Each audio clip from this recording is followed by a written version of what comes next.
ಕಳೆದ ಒಂದು ವಾರದಿಂದ ಇಳಕಲ್ ನಗರದಲ್ಲಿ ನೀರಿನ ಅಭಾವ ತೀವ್ರಗೊಂಡಿದ್ದು ಜನತೆ ಪ್ರತಿಭಟನೆಗೆ ಇಳಿದಿದ್ದಾರೆ. ಇದೇ ರೀತಿ ಪರಿಸ್ಥಿತಿ ಮುಂದುವರೆದರೆ ನಗರದ ಎಲ್ಲ ಭಾಗಗಳಲ್ಲಿಯೂ ಸಹ ಪ್ರತಿಭಟನೆಯ ಕಾವು ತೀವ್ರಗೊಳ್ಳುವ ಲಕ್ಷಣಗಳಿವೆ.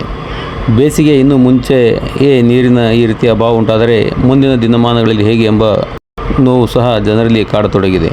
ನೀರಿನ ಸಮಸ್ಯೆಯನ್ನು ಆದಷ್ಟು ಬೇಗ ನಗರಸಭೆ ಪೌರಾಯುಕ್ತರು ಹಾಗೂ ಅಧಿಕಾರಿ ವರ್ಗದವರು ನಿಭಾಯಿಸಬೇಕೆಂದು ಜನತೆ ಆಗ್ರಹಿಸಿದ್ದಾರೆ.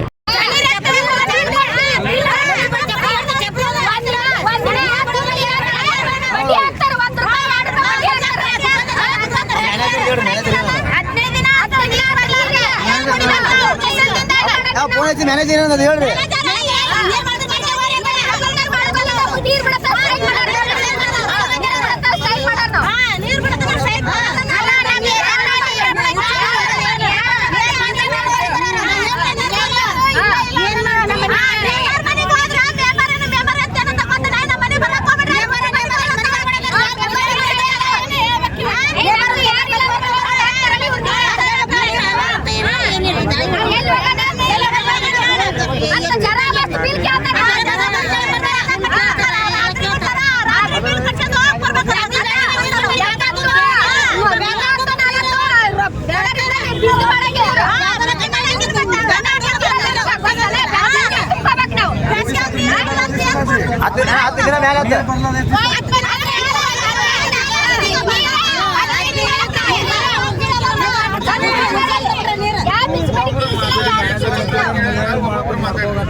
ಇಲ್ಲಿ ದುರಾಮನ್ ಗುಡಿ ಹಾಕಿ